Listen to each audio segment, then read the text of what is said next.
Teman-teman, saya akan memperkenalkan diri. Nama saya Yuli Marker. Saya dari kelas 16B semester 2. Saya akan mempresentasikan hasil kerja tugas individu video saya. Yaitu saya akan membacakan bab 1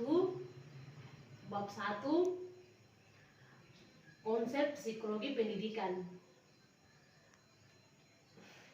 Bagian A, definisi psikologi pendidikan.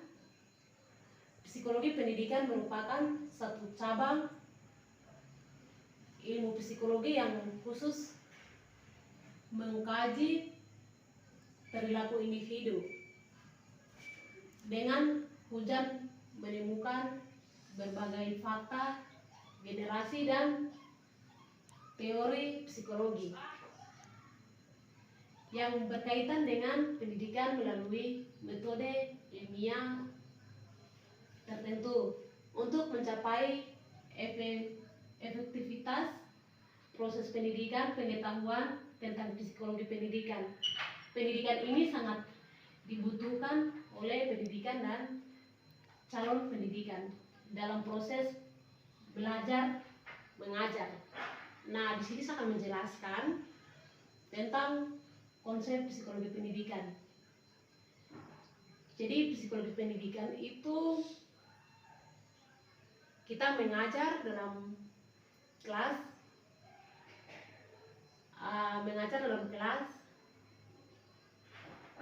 kita sebagai guru mengajar dalam kelas, harus kita buat konsep dalam kita punya materi.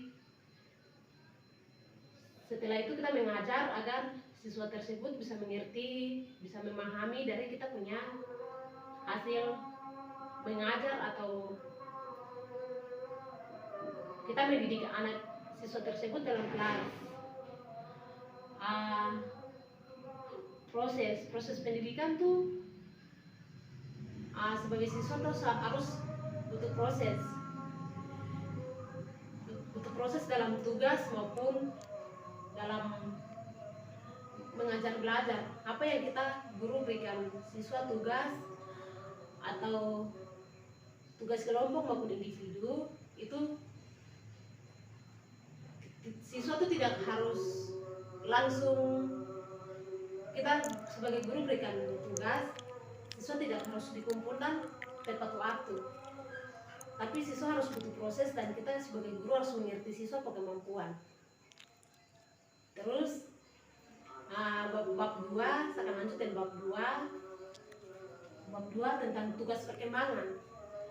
Nomor 1, bagian B, perkembangan remaja penting untuk dikaji ulang karena setiap individu melewati usia remaja. Dalam rentan kehidupannya, remaja harus mampu mengembangkan seluruh potensi baik yang ada dalam dirinya, sehingga mampu melewati perkembangan sehingga teori yang mengatakan usia remaja adalah identik dengan usia badai dan stres adalah keliru. Nah, di sini saya akan menjelaskan dari pendapat saya konsep perkembangan tuh penting. Nah, perkembangan itu dalam kita punya mungkin sebagai contoh, kita waktu kecil tuh ada pengalaman macam pengalaman belajar, atau mungkin dalam sekolah kita biasa belajar sesuatu begitu. Itulah yang kita perkembangan tuh contoh kecil. Nah, perkembangan ini kalau kita macam tidak punya pengalaman tuh tidak ada perkembangan. Jadi orang yang punya perkembangan adalah orang yang punya pengalaman adalah itu orang yang punya pengalaman, itulah namanya perkembangan. Ada perkembangan, ada kenangan begitu. Next akan lanjut di bab 3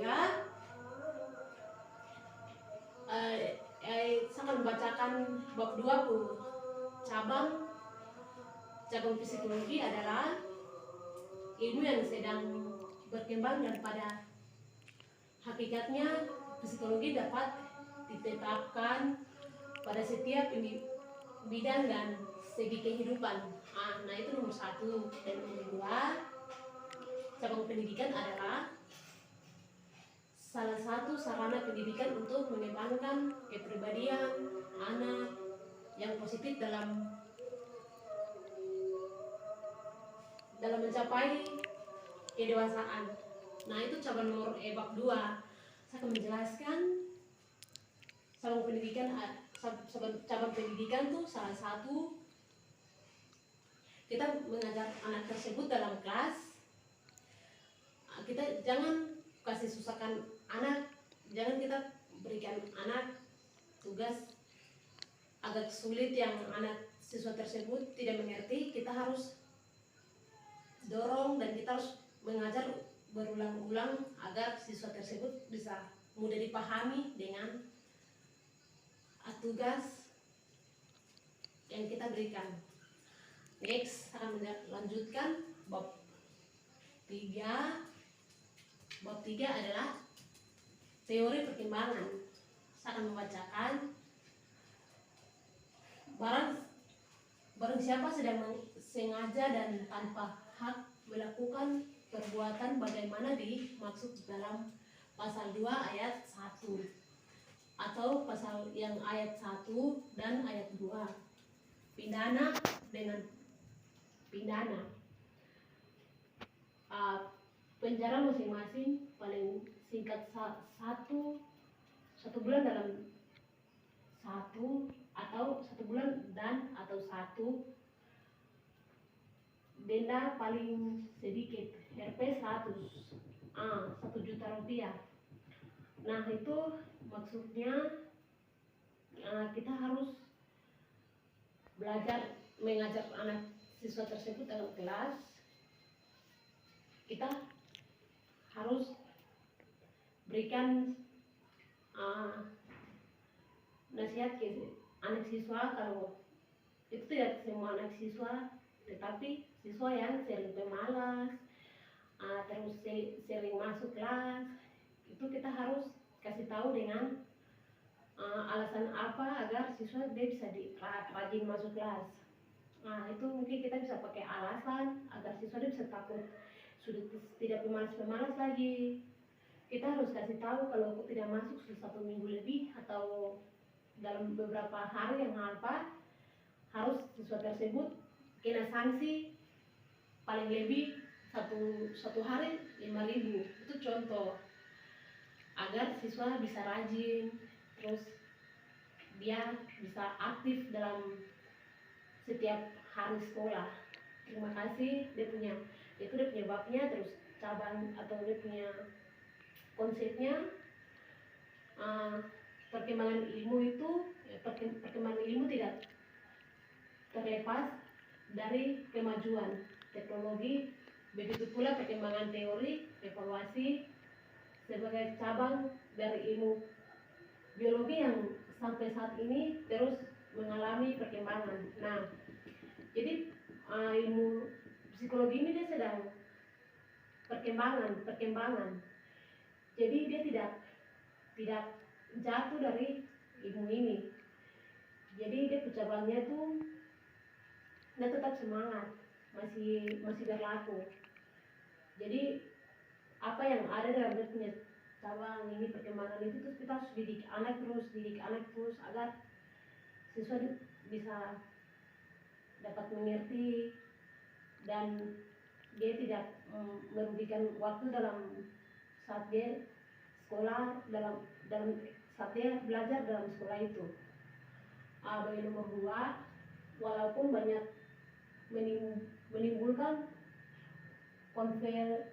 kontroversi sampai saat teori evaluasi Darwin dan panduan memiliki keunggulan di bidang teori evaluasi lainnya, karena Darwin berhasil memperhatikan data-data empiris Nah, di sini walaupun siswa tersebut banyak menimbulkan konfesi, nah kita harus bangun siswa dia punya kelemahan di mana dia asa malas. Kita harus mendorong dan baik. Kita tidak berantem, tapi kita harus mendorong agar siswa dia selalu semangat saat belajar. Nah, terus next bab 4, perbedaan individu. Bagian A, konsep dasar perbedaan individu. Setiap perbedaan individu menjelaskan setiap manusia ditetapkan oleh Sang Khalik dengan segala keunikan dan karakteristik atau ciri khasnya masing-masing. Hal ini didampakkan sebagai perbedaan individu difference.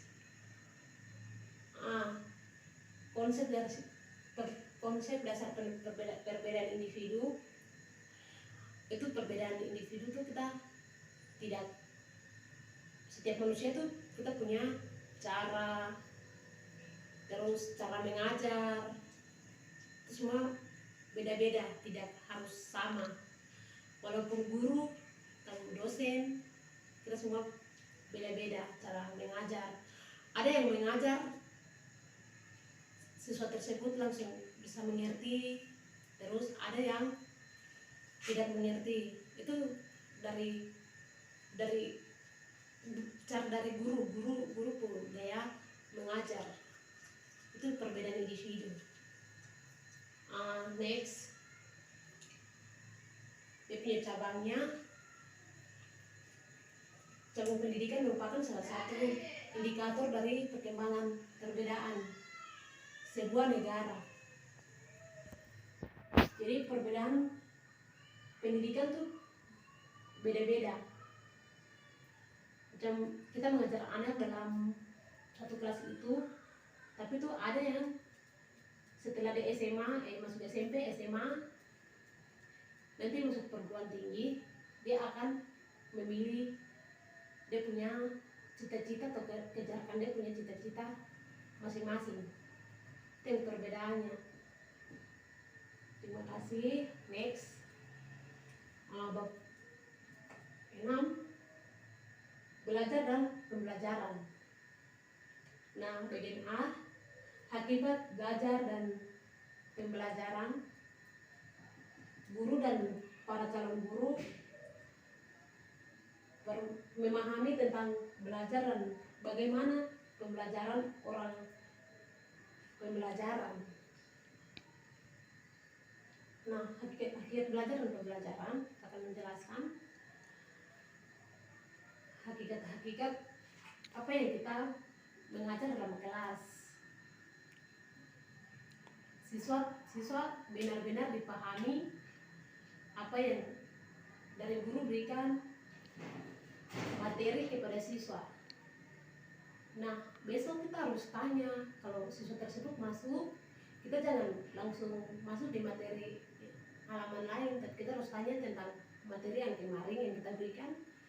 Apakah anak tersebut sudah mengerti atau tidak? Kita harus tanya agar siswa dia lain kali kalau masuk dia bisa tahu kalau guru ini bisa begini, bahwa dia bisa belajar dari rumah. Terus ketika kita tanya dia bisa menjawab, terus dia bisa tahu. Karena setiap mata pelajaran guru ini bisa tanya, jadi kita harus belajar begitu supaya siswa dia sadar kita harus selagi mengajar, kita harus tanya siswa tersebut tentang pelajaran yang sudah lewat kemarin. Next, terima kasih. Terus bab 6, konsep evaluasi hasil belajar. Nah, konsep evaluasi hasil belajar, kita harus sebagai guru itu harus menjelaskan, uh, harus evaluasi dalam waktu waktu tertentu. Kalau saya bilang kalau disuruh evaluasi kita harus kumpul, karena evaluasi itu memperbaiki materi-materi yang kita kasih kepada anak murid,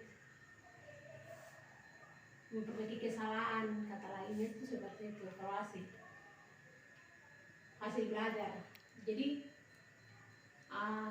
seketika kita evaluasi pembelajaran dalam kelas, mana anak tersebut yang dapat nilai yang baik dan yang tidak baik. Maksudnya yang dapat 8, ada yang dapat 7,5,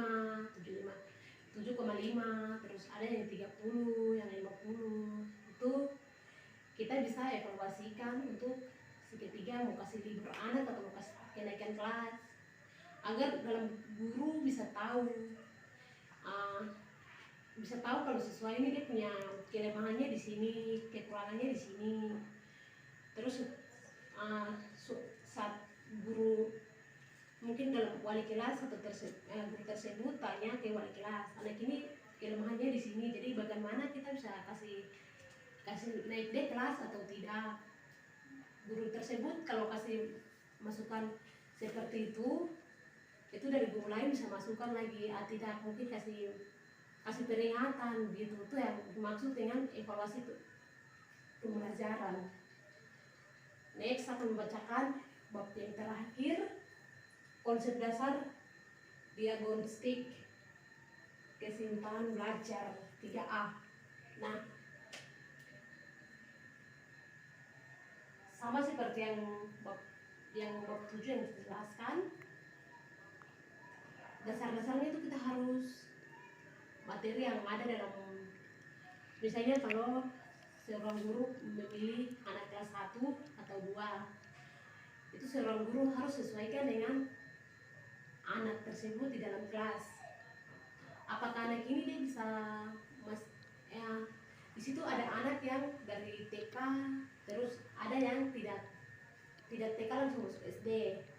Nah, jadi yang kita harus tahu tuh, kita harus tanya, kamu pernah masuk TK atau tidak. Kalau anak tersebut bilang tidak, itu maklum saja kalau dalam konsep pembelajaran, dalam konsep belajar, dia kalau agak bingung, terus agak apa yang guru sampaikan tapi dia kayak bingung, itu kita harus melatih dia. Itu kalau perbedaannya tuh ada yang dari TK, lulusan TK, ada yang tidak. Jadi itu kita kembali ke guru, terus kita harus sebagai guru harus tanya ke siswa tersebut. Terima kasih teman-teman serta Bapak dosen. Inilah hasil kerja saya dan tugas video yang saya mempresentasikan. Terima kasih. Shalom. Good.